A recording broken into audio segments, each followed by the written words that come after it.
right, so on to the Inquisition here. So to start off, this is the formation that I think is would be the most contentious. right. The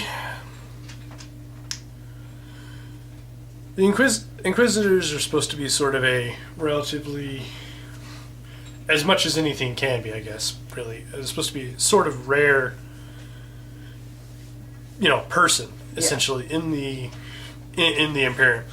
They kind of have like almost the same level of power as like the High Lords of Terra almost. So you shouldn't usually see a lot of these guys running around. However, that is exactly what this formation is going to encourage. It is 1 HQ, which is an Inquisitor, and that Inquisitor can be from Any faction, anything, right? yeah, any of the 3 Inquisitors, or named guys for that matter. The benefit, and then you can have 3 elites. Well, there's Optional elite. optional elites. The only elite that you would actually bring would be acolytes. The other 2 elites are single man units, which aren't characters, so you would never bring. Mm-hmm. They're basically just in here to give them a data sheet, so for the next formation. So the benefit is the Inquisitor generates a warlord trait, even if they're not your warlord. It's pretty awesome. Yeah, it's awesome until you realize the Inquisitors are 25 points. That's So also basically, every single Imperium squad gets a 25-point upgrade for +3 wounds and That's- generate a warlord trait. which might be great for certain armies, but That's pretty. You can see how this could possibly get out of hand. yeah. Someone fields has 4 troop squads, like 4 or 5 troop squads, and then they've got Kotiaz over there, they've got Karasmasov over there, and they've got a Xenos Inquisitor back there. They've got, oh wow, yeah, that's right. you can have like 4 Inquisitors out there in one army, Yeah. just chilling and getting an So upgrade for 25 points. you can see, right, in 3 wounds or more, depending on the Inquisitor, but like Karasmasov is 4. Well, he's not 25 points either. Neither is Kotias, for that matter. But regardless, you could have, for 100 points, you could have 4 Inquisitors in our army and get 4 additional Warlord traits, with none of those guys being your Warlord. So you'd actually have 5 Warlord traits in your army for 100 points. I wonder if this is going to be FAQ pretty soon. I don't know how you would do it, though. Because you couldn't if you tried to FAQ it where you can only have 1 Inquisitor in an army, And that would it absolutely destroys the this formation over here, the Inquisitorial Henchman Warman. And I don't know. Like, I'm okay with like 2, like 3 maybe. You're pushing it at 3, but like once you start hitting like 4 more Inquisitors in a army, you're like, what is going on? I mean, even 2 is, if you're really being fluff oriented, 2 is like, what? Yeah. And then like 3 is absolutely destroying fluff, Yeah. but at least it's tolerable, sort of. It if you're breaks not fluff. It adds extra enforced. warlord It just adds traits. some cheesiness to it. So Yeah. the other issue with the Inquisition Codex for a lot of people, well, this is probably a benefit, I guess, depending on, but it's a benefit or a curse, depending on how you look at it. A, it's really powerful, and so it's a benefit in that respect that it can definitely power up your armies. But it can be full of cheese too, which is Right. Which is the aspect of you're not. This can be also a curse because you're going to be dealing with cheese, and it's not even fluffy cheese. It's just that type of like, God damn it, why am I having to deal with this? The opponent won't like you. Yeah. The other issue with the Codex is they removed, well, which again it's a mixed thing. It could be a blessing or a curse. If you really liked the Inquisition before, you're not going to like them in this Codex. At least if you like them because of Servo Skulls, because Servo Skulls are gone. Servo Skulls were a way to prevent basically your opponent from being able to infiltrate, scout, deep strike, all that shit. Like, nope, That's right, those you're as things. far away from me as possible, and you don't get to do it. But I do. So if your opinion of Servo Skulls was negative, you're going to be thrilled. If your opinion of Servo Skulls was, this is the only reason to bring the Inquisition, then you're going to be upset. However, if you're the type of person who thought Servo Skulls were the only reason to bring the Inquisition, you're going to be happy about this formation because now you're going to get Inquisitors everywhere. And that's very powerful. So take something away, get something here. And this is, like I said, this is definitely the most contentious part of this book is the Inquisition. You may not have been happy about Celestine or any of that, but you know it's not going to be what's the word I'm looking for? It's a game breaker or no, like whatever. Anyways, it's not gonna be polarizing. That's what it is. It's not gonna. Celestine missing isn't polarizing. But this is definitely. This will have people who are thrilled, and this will have people who hate it, and they're both right for their own reasons. Mm-hmm. The people who would be thrilled would be the ones who want a way to basically make the Imperial's faction or Imperial forces more powerful. And they'll be happy that they have the way to do it. They'll be happy we'll be bringing Inquisitors and that kind of stuff. But then you're going to have people who, really like the fluff, and that this is going to be very anti-fluff. And it's really a weird spot for Games Workshop to go, especially when you look at what they've been doing lately, which is in general trying to do stuff of late that's been fluff and fun and interesting. And this is a very... It kind of breaks lore. Yeah, it's a very odd place for Games Workshop to go. So there are a couple other differences here. They halved the price on Carapace armor. It is now 2 points, as well as power armor. This is for the Acolytes. It's only 5 points for power armor now, which gives you 9-point Acolytes with power armor, which is...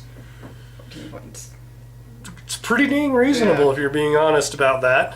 All the other stuff is more or less the same. 1 point for bolt gun, 5 points for Stormbolter, 3 points for a Stormbolter. So it's still the cheaper price. And then if you want a hotshot last gun to be like the Scions, then you get 5 points for that.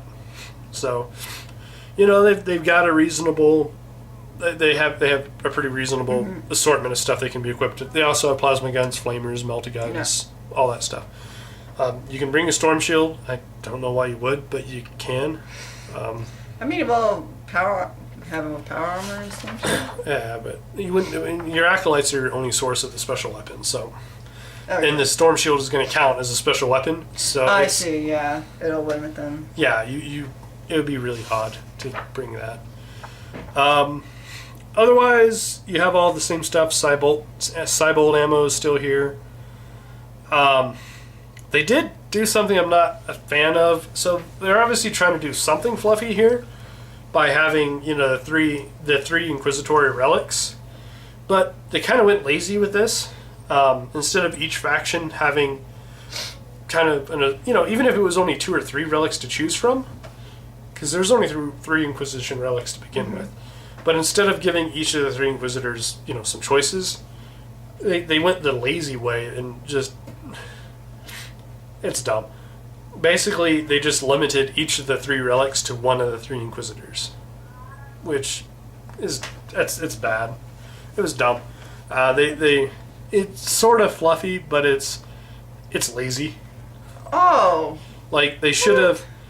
If they're going to have relics for each of the 3 Inquisitor, variants or varieties, they really should have at least had some options instead of we're just going to take the 3 existing relics and then now section them off based on which Inquisitor you pick, which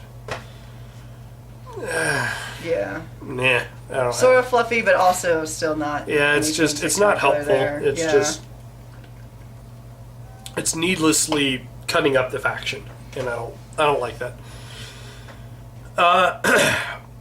Let's see. Your ranged weapons can also be Combi Melta, Plasma Flamer, and that's all the usual prices there. You still have the cheaper plasma gun. That is still a thing, because the Inquisition's always been able to buy their plasma guns for 10, and that's still true for the Acolytes. It's still 10. But it does create that still oddity of a plasma pistol is 15, but a plasma gun is 10. Well, I mean, At least put them the same price. Like maybe there's something special about the plasma. It's dumb. Yeah. I'm not really trying to defend it. I don't. That doesn't make any sense. I was okay with the plasma gun for Inquisition being 10 because they should have probably easier access to it than just about anyone out there. But then they also have the plasma pistol. Like, they should just drop the plasma pistol by 5. Just made it 10 points. Yeah. Just kept them even, just like the other codexes. Keep it 15 and 15. Right. So good on. Kotiaz is in here. There's. To my understanding, I don't think there's any differences here. He has psych out grenades. I think he's had those before. Still has a master-crafted demon hammer, 2-up armor. The two-headed eagle, the cyber eagle. Yep, he's still got his cyber eagle, which is the D6 attacks. Let me just double check that. I think it was a D6 dash. Yeah, I don't think there's any AP. 134. Oops. Yeah, it's strength 4, AP dash, D6 assault weapon. So, he's still got that. He's still got his I've been expecting you thing, whereas if people arrive from reserves within 12 inches of him, he gets to shoot at that unit. No matter how many units arrive within 12 inches of him, him and his unit get to shoot them. He does still have Formosa, which would be more relevant if they hadn't made it really hard to bring a large section of Inquisition. It makes his detachment essentially objective secured. And then Spy Network, you can re-roll his own C's, or you can make your opponent re-roll their C's initiative. So yep. if your opponent for your opponent to seize the initiative against Kotiaz, they have to roll 6 twice in a row. So that alone is actually a good reason to bring him in any army. You can go first and not worry too much about them seizing. You should be able to, reasonably plan that, outside of a 1 in 36 chance that you're going to be able to go first. Yeah. So there's some to do with Malleus Inquisitors being able to have Demonology Malefic now. That does not extend to Kotiaz. He still is Sanctic, Divination, Pyromancy, Telekinesis, and Telepathy. Still a lot of options. Yeah, his Warlord trait is Demon Hunter. There are 3 trees of Warlord traits. I believe that was the case before. If it wasn't, it is a thing now. All 3 of the different groups do have their own Warlord traits. Anyways, he's 100 points, has a 2-up armor save. And that's it. He is not in... he's a Mastery Level 2 Psyker. For 100 points, he's pretty good. Cheap. He's really good. Yeah. For 100 points, he's dirt cheap for what you get out of him. He is only toughness 3, and he's not Eternal Warrior, so he has that going against him, but... Everything else, though, is kind of... the guy's a beast. Benefit. Yeah, the guy, all of his... 100 points, and he's a Mastery Level 2 Psyker, and he's got Demon Hammer, and 2-up armor, And reroll. Think about trying to get all that for a Librarian. You pay, over 130 points for that. Mm-hmm. And...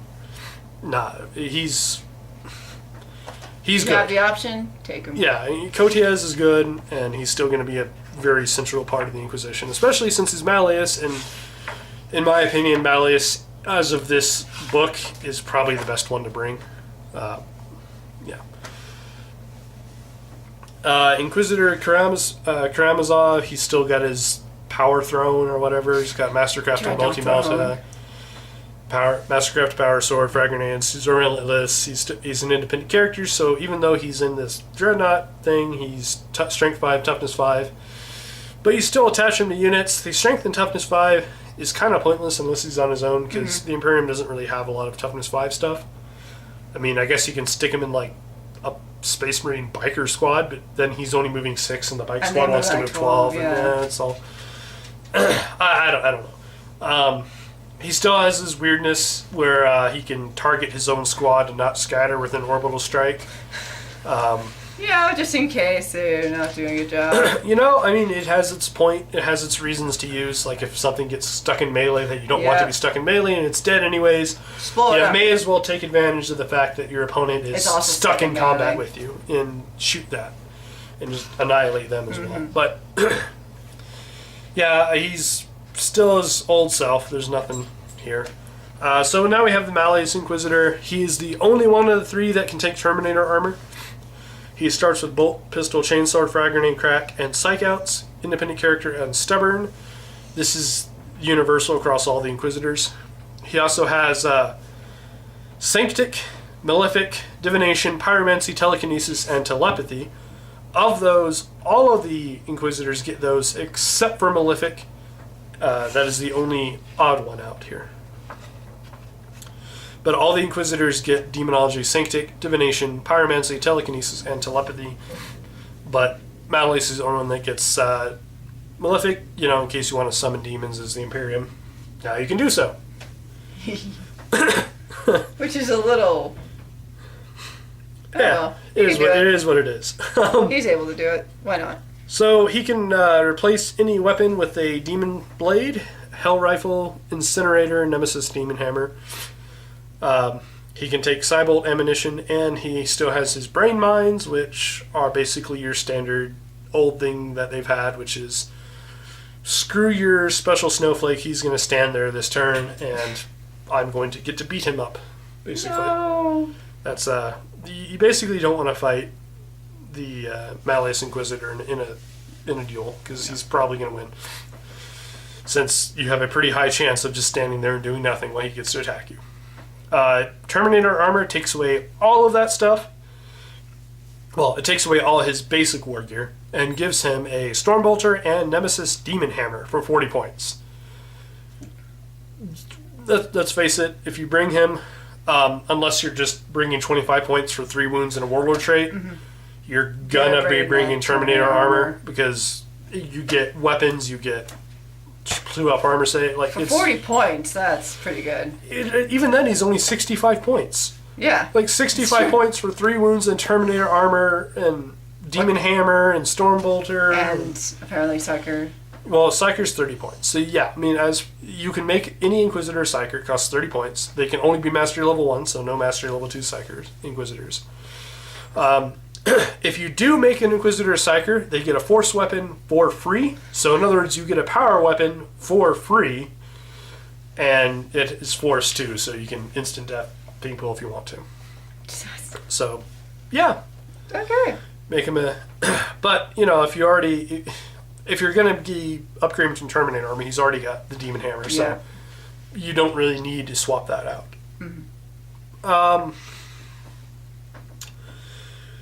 Otherwise, power armor. This is universal for all 3 Inquisitors. It costs 3 points if you want to put the Inquisitor in power armor. So, 28 points for a power armor Inquisitor. Again, if you're going to pay 25 points, you're not going to pay 3 points for a 3-up armor save versus a 4. Why? Especially on a toughness 3 guy, you really want to avoid any chance at him just instant deathing as much as possible, so that 3-up armor save will help. Yeah, that also makes him the only Inquisitor that can get an invuln save with the Terminator armor with a 5-up invuln. No other Inquisitor can actually get an invuln save, which is really weird. I'm not a fan, but it's true. Hereticus, they can take the new Condemner Bolt Gun, the Null Rod, which is basically them and their unit cannot be targeted by Psyker abilities. I think they've had this, but if not, that's what it does. I can't remember on that one. Otherwise, power armor is as high as they go. They still have the Psioculum, which is the ballistic skill 10 against units with a Psyker. And they can be a Psyker. So, yeah. There you go. Order Hereticus. Yeah, Hereticus. Xenos Inquisitor, they still have their Conversion Beamer, Claim to Fame. It is still just as expensive, 45 points, but it is still crazy good. Well, especially since, he's 25 points. Right. That's yeah, they have that Plasma Siphon, which is the plasma weapons have ballistic skill 1 if they're within 12 inches of them, which affects Tau as well. Yeah, it explicitly says it affects Tau. They actually named us by... Yeah. Psychotruck grenades. Psychotruck grenades are actually pretty cool. Rag grenades are back as well, so those are back. Digital weapons are an upgrade. Let's see. They got the needle pistol. I believe they nerfed the needle pistol. Let me just double check. I think that was a thing. Let's see. The Hell Rifle, which was for the Hereticus, I think. No, that was for the Malleus. So, right, real quick. Hell Rifle is a 36-inch, strength 6, AP3, heavy 1 rending. That's one of those. And then Needle Pistol, yeah, they did. It's a 12-inch range, no strength on it. It's just AP6, poison 2 up. And then the Xenos Inquisitor also has access to the Scythian Venom Talon, which is essentially just a 2 up AP nothing, or poison 2 up AP nothing melee weapon. More or less that covers it for the Inquisitors themselves. The Malleus can take the Grimoire of True Names for 5 points. If you expect to fight demons, 5 points is a no-brainer. Yeah. Like, It's pretty cheap. it basically means your opponent is going to have their Bloodthirster lose to your Inquisitor, like, Bah. for 5 points. It's good. The Hereticus Inquisitor can take the Liber Heresius For about 15 for 15 points. points, and the Tome of Vethric can be taken by the Xenos. For 20 points. Just as a quick, for people who don't know, Liber Heresius is, you basically can choose a ability to gain for that turn, at the start of your turn if you pass a leadership. And you gain that ability, but you can only do it once per ability in it. It specifically mentions with Scout that if you choose Scout, you can just take a Scout move at the start of your turn. It doesn't say it has to be on turn 1, you just get a move. So essentially you can gain Scout in the middle of the game, which is really odd, but that's what it says. And then Vethric is basically depending on what factions your opponent has in their army. The Inquisitor gains various benefits, like versus Eldar and Harlequins, he gains Split Fire. Yeah. Versus Tyranids and Gene Stealers. They added Gene Stealers, I don't know why, because Gene Stealers don't have monstrous creatures, but they added it, I guess, sort of future-proofing in case Gene Stealers get... A monstrous creature? Yeah, I don't know.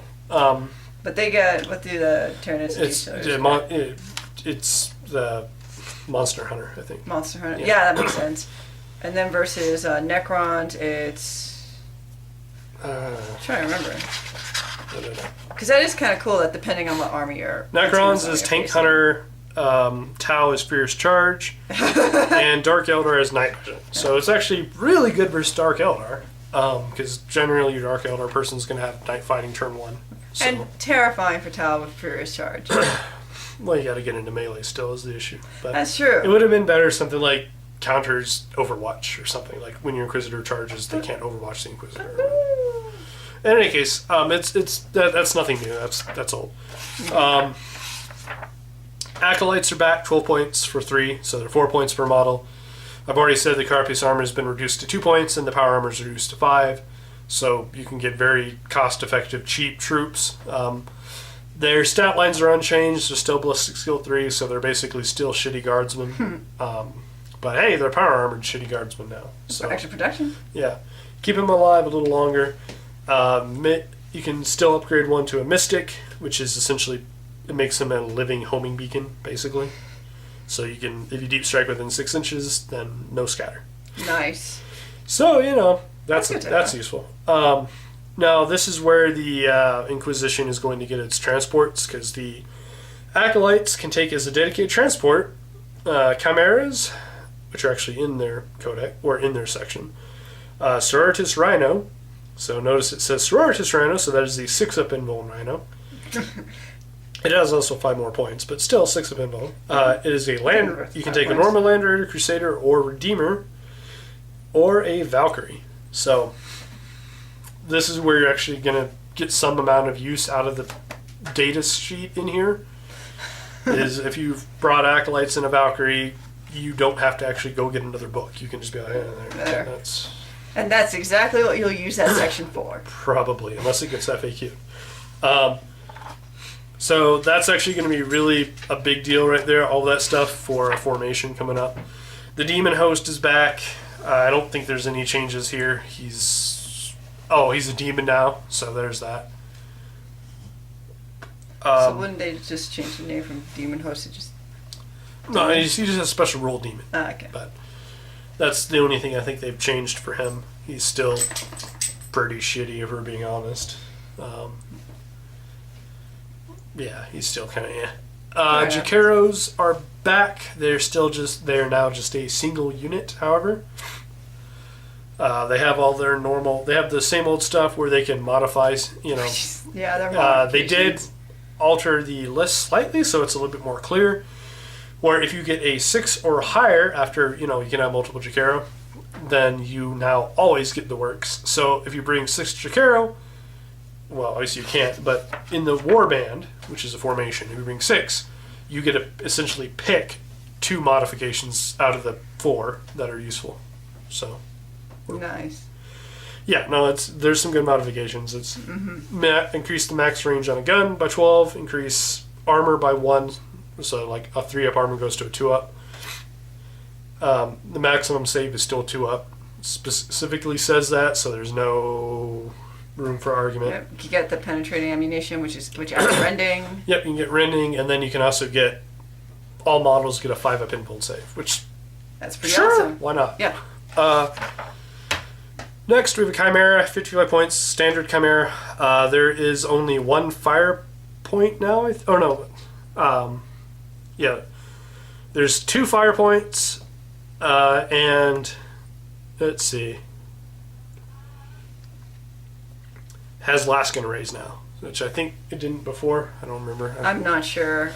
I think it didn't before, but now it does. It has multi-laser, heavy bolter, all that stuff, and now, obviously, the Imperial Guard one, I think, did. I think the Inquisition one was, like, an older version of it. And they didn't have it in the Codex. Well, now... I think it just had more fire points or something. But, yeah, now it has last gun arrays and only 2 fire points. So, it can hold 12 models.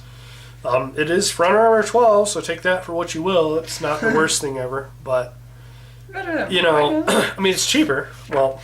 But is it better than Sororitas Rhino? Maybe. I mean, Sororitas Rhino has 6-up inbuild. Yeah, with 6-up inbuild, that's right. And this is side armor 10, whereas the Rhino at least is side armor 11. So it's, I don't know, it's kind of a toss-up. It is only 55 points. You do get a multi-laser and a heavy bolter, so it is better armed without upgrading it. And it can be upgraded to be 2 heavy bolters if you don't want the multi-laser. You can change the multi-laser and the heavy bolter to heavy flamers, so you can have 2 heavy flamers if you want. It's a pretty versatile vehicle. It's only 55 points, and all those upgrades are free. And it has usual vehicle equipment, so you can get 5-point upgrade to get another Stormbolter on there. And I think you can give the... you can use Cybolt ammunition for that, which increases the strength of the weapons by 1. So you can have Strength 6 AP 4 heavy bolters if you wanted. Or Strength 6 AP for flamethrowers. That's pretty awesome for the vehicle. Yeah. So it's better man on base, and then the Chimera basically benefits from the Inquisitor vehicle upgrades. Unfortunately, nothing else does because the Chimera is the only vehicle listed here. I would have much preferred the Land Raider being here too, but it's not. It is what it is. So, final thing here, we have the Inquisitorial Henchman Warband. This is basically just what used to be in the Inquisition book that you would bring, is just a warband, and you would select from these. But instead of them making this a unit that you can do, a la, like in the Dark Eldar book, the Court of the Archon. Yeah. That's kind of how that used to be. Instead of leaving it as its own unit, it is now a formation, which... it's probably overall negative. But I can at least see in terms of bringing, all you want is to bring an Inquisitor and like 1 warband, then it's a positive because you can essentially just, I don't know. It's okay. There's benefits and negatives to it. You essentially get to make your normal henchman warband, which is powerful. Yeah. They get a benefit from the Acolytes' access to dedicated transport, so you can shove them in a Valkyrie, you can put them in a Land Raider, you can put them in a Chimera, or even a Sisters, whatever you want. Unfortunately, you can't put them in an Immolator. That'd be cool. But you could also, because the formation... Right. So, There are a couple newcomers to this, as well as a couple missing things. The formation is 1 unit of acolytes, which can be up to 12 acolytes. So this unit can be huge, absolutely huge. It can include 1 priest, which is reasonable to pick up if you're going to dedicate him to melee. You can crusader. No, one crusader unit, which is between 2 to 10 crusaders. So you can have 12 acolytes, 10 crusaders if you wanted to. You can have up to 6 demon hosts. You can have up to 10 arco-flagellants. Or flagellants. Death Cult Assassins, up to 1 unit. Yep, you can have a unit of Death Cult Assassins, which is 2 to 10. Now, remember, these are 0 to 1, so you don't have to bring any of these except for the acolytes. That's the only one mandatory. Yeah. You can bring a Tech Priest Engine Seer.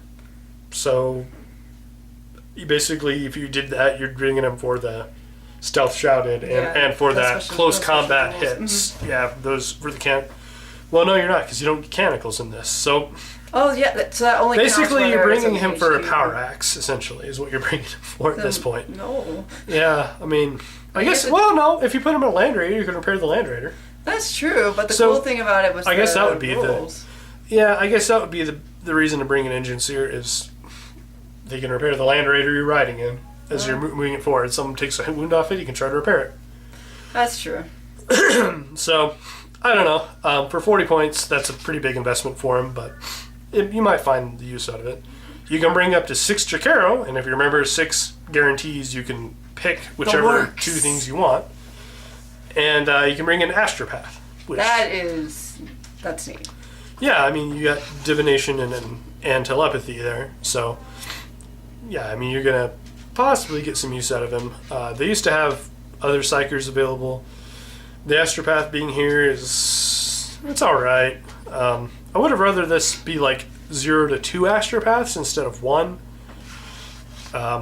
Because he's pretty fragile, and with only 1 wound, a single Perils does him in, and your squad loses its Psyker, which... That's a big hit. Unless of course you put the Inquisitor in here and make him a Psyker, but... yeah. So he's the only... So if you don't, the Astropath is the only option for the Psyker. So that's all those units just form a single unit. Like, that's it. These units form a single unit with this formation's unit of acolytes. So, when you're taking this, all those units become a single unit. Now comes into play your dedicated transport, which means your acolytes can bring a Land Raider, and all these guys can ride in a Land Raider, Valkyrie, Sortis, Rhino, whatever you want, Valkyrie, all that. The other requirement in this formation, other than the acolytes, is an Inquisitor. He does not have to form part of the Blob Squad. He can be of any type, including the named guys, and he does get a Warlord trait, even if he is not your Warlord. Wait, hold on. Oh yeah. Even if they're not your Warlord, you can still get a Warlord trait. So it's the same benefit as the smaller formation, but this is with the Warband. Whereas if you do the smaller formation and you bring anything, it's going to be like you're going to be bringing essentially acolytes, because you're not going to bring a single demon host or a single Jacaro on their own. I mean, I guess you could have the Jacaro because essentially it's a last cannon, but you get the idea. The other benefit is probably one of the most fluffy things we've seen in a while at Games Workshop is Chambers Militant. And this is part of why I'm torn with this. I would have much rather... I think what I would have liked to have seen is the Inquisitorial Representative. I would have rather that being an Inquisitor and a Chamber Militant of his choice.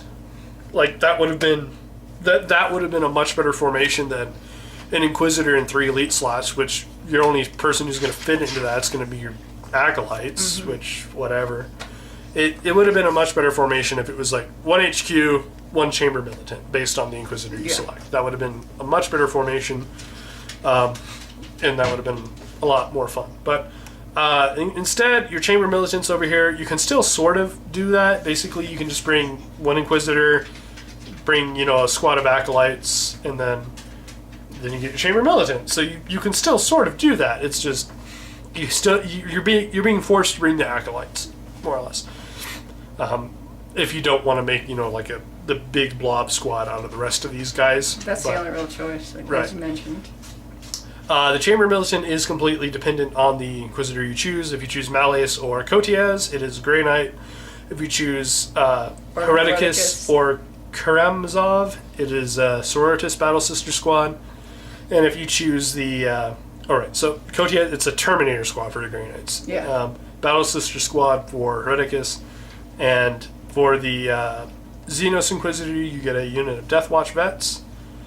And all of those are going to be able to bring their own, dedicated transport. So so if you brought the Sisters, they could be riding in an Immolator or Rhino. I don't know. I mean, I guess if you want a larger squad, you'd put them in a Rhino. Probably the Rhino, since the Immolator only takes 6. But maybe you actually just want the Immolator, in which case you would just bring 6 of them and put them in the Immolator. Yeah. Because the Immolator is a powerful vehicle. The land... because of this, the Malleus ones kind of stand out a little bit more, because... Grey Knights. Grey Knight Terminators just kind of outshine... Especially when the Grey Knight Terminators can bring a Land Raider. They kind of outshine the other ones. The others. I mean... Well, okay, they outshine the Hereticus. Yes. With the Vets, you get a Corvus, which... That's nice, too. An assault flyer or an assault transport flyer is amazing. The thing's armed to the teeth too, so the flyer's good. The Corvus is a really good flyer, and I mean, it makes the Malleus and Xenos stand out the most. But in terms of the actual strength of the Inquisitors, it's gonna vary a little bit. Yeah. Either way, they're relatively powerful, fun things to do here. So, Gives the dogs. Yeah, sorry, dogs distracting. Let's see, warlord traits. There's the trees there. Yeah, there's separate trees. There's nothing new, right? I don't remember. It's done in the same faction as like the Harlequin books, where the first 3 are shared between them all, right? And then the other 3 are based on the ordo. The ordo that you selected. So I'm just gonna I'll briefly go through them. The 3 shared are, let's see, the Warlord can choose to pass or fail morale checks. Nice. While the Warlord's alive, you can roll 2 dice and choose the result when rolling for reinforced reserves or outflank or mysterious objectives. So that's not bad. Burner of Worlds essentially gives you a Ordnance 1 Barrage Large Blast Orbital. Wow. Once per game, your Warlord can basically call this down. And range is infinite. Right. However, it is orbital, so if you scatter, you get the full scatter. So you could get a full 12-inch scatter, which is, you're going to miss your target. Yes. And probably hit something you may not want to. Or maybe hit something you want. Or you could hit something else you want to. You never know, but I'll take it. We just have to trust in the Emperor with that one. But that one's obviously powerful. Strength 10, AP 1, Large Blast. It's good. Let's see. For the Malleus, the ones are Warlord and his unit have preferred enemy demons. That one's kind of whatever. If you fight a lot of demons, I mean... Yeah, but I mean, especially if you're going to be doing that, you're going to probably have a Grand Knight Terminator squad, in which case you're probably be riding with them. That's true. And they already have preferred enemy demons, so yeah. So it's kind of like... It's kind of whatever. Duplicate. Incorruptible, which is all units within 12... All units that have demon special within 12 inches get a -1 penalty to their invuln, which is really good. That is really good. Assuming you're fighting chaos, obviously, because no one else really is demons. Forbidden Lore, which, if the Warlord is a Psyker, he generates 1 additional warp charge, a point in each of his turns. If the Warlord's not a Psyker, he gets Adamantium Will. So that one's quite good as well. Yeah. So essentially gives him sort of Mastery level 2 without generating a new spell if he's a Psyker. Otherwise, Adamantium Will, which isn't bad. Alright, for the Hereticus, you have Witch Hunter. This is the one Karamazov starts with, and on that note, the Kotiaz has Demon Hunter. Warlord and his unit have preferred enemy Psyker. Yes. Pretty good. That's awesome. If you don't like Psykers, it's really good. Just destroy all of them. Warlord and his unit have Adamantium Will is the other one. Yeah, Will of Iron.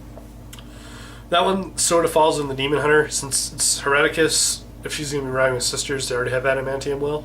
So it's kind of copied. Yeah. But on the same token, I mean, if you had this, you could just put them with the Inquisition. That's true. And if you put them with the Inquisition, then, or the Acolyte army, then they benefit from that. So at least there's like two choices. Yeah, you actually have some options here, but in fairness, Demon Hunter too. But it's not as good because his unit has Demon Hunter. Okay, never mind. That's not as bad as that. Then you have Master of Interrogation. Enemy infiltrators cannot set up anywhere within 24 inches of the Warlord. That is crazy. That is not essentially, right. Wow. if you are missing servo skulls, this is what you're going to be wanting, and you're just going to try to put your Warlord smack dab in the middle and be like, all right, they're basically not deploying anywhere near me. Pretty much that limits a lot. That's a big deal. That is. Xenos have Warlord and his unit have preferred enemy special rule when shooting a non-vehicle unit. That's either Dark Eldar, Harlequins, Necrons, Orcs, Talons. All the Xenos. Yeah, basically Xenos. If you're a Xenos, they're preferred enemy Xenos, basically. Race. The Xenotech Collector, the Warlord has a 6-up invuln save now, which is one of the few it's the only way to get a Xenos Inquisitor invuln save. In addition, select one of the Warlord's ranged weapons. That weapon gains plus one strength and rending. So that's pretty useful. It's pretty good. That's awesome. Yeah, that's going to be the one you're probably hoping for. That or Burner of Worlds if you're Xenos. Purity of Mankind is the last one. The Warlord and his unit have hatred. Not hatred anything specifically. They just hate hatred. They just hate everything equally. So they just have. I think those are all old, but in case they're not, we just went over them again for you guys. But yeah, there's not too much else to go over. I think we've gotten it. More or less it. I think we touched on brain mines. For people who don't know what that is, just so you know, it's the target has to take a initiative test. If they fail, then essentially they just stand there and they don't get a fight. Basically, they just move and. Now you can still hit them, like if they're in a challenge. This makes the brain mines really, really good in a challenge. Like you're still in a challenge with them, but they don't get a fight back. They take the hits. Well, it's not free. No, you still have to roll to hit, but they don't fight back. Yeah. Like they don't take any swings at you, which is a pretty big deal. Granted, a lot of the time you're going to wish for this is whenever you're going to be worried about like people going faster than you, and if they're faster than you initiative wise, they're probably going to pass the test. But it still might save you from like a power fist wielding Space Marine captain or chaos or whatever it is. It'll still maybe Harlequins only fell in 6, so well, it gives a chance. Yeah. Either way, it gives you a potential way to survive encounters that you probably have no way to survive. Yeah. So it's a good upgrade too. I don't think there's anything else to really go over. That's more or less it for the. It's pretty big. It's a large codex. It is a large codex. If we went over all the data slates, like this would probably be it's already taken 2.5, 3 hour review. Yeah. I think as is, it's probably about an hour and a half, and that's just covering formations and talking about how to use anything that was new. And yeah, some of the stuff associated with formations. So basically, as you can see, if you're looking for something that's going to be like, oh, I'm going to build this really powerful army, unless you're wanting to play Sisters, they are complete. They are in this Codex in full. Yes. So if you want to play Sisters of Battle, you're going to probably get this Codex. Which is good because there is some debate currently on whether or not, because people want to still have Celestine, obviously. There's been some debate on whether or not you have to use this Codex now for Sisters, or if you can still use their digital, or really, any of that stuff. Yeah. Sorry. But With Celestina, they had that new model, right? No. No? No new model for Celestine. She's not even buyable anymore. Like they just her model is no longer. Oh wow. It's out of production. Maybe they're giving her a new model. I don't know, but So she's not in the book. But she's out. they've said that Games Workshop has said that this is their codex in full and should be treated as their codex now. So if you're a Sisters player, this is now your codex for intents and purposes. Obviously, you're free to, if you want to use Celestine, you're obviously free to still use the digital codex, I guess. I don't know if you're a tournament player. I don't know what the tournament. That's going to come down to the individual tournament's ruling on whether or not you must use the most recent thing, which would be Imperial Agents, or if they're okay with the digital codex. I can't answer that one for you, but I will say that if you want something that's if you want to print in paper codex and hardcover, this is a Sisters Codex. It is the same for the Inquisition. This is basically the Inquisition Codex now. Yeah. Again, you can probably still use the digital, but again, if you're a tournament player, I don't know what. Your average person. Says this is the actual codex. Yeah. If you're an average person playing, random game, no one's probably going to care if you use the digital one versus this. Yeah. I just can't speak for what tournament level stuff would do, but it does have all the rules you would need to play Inquisition and Sisters. Those are in here in full. Same for all the assassins; they're all in here. Of note, assassins are not unique now. That's right; they're not. They're not unique. I don't think I mentioned that. No. So you can have. I don't remember if this was new or old.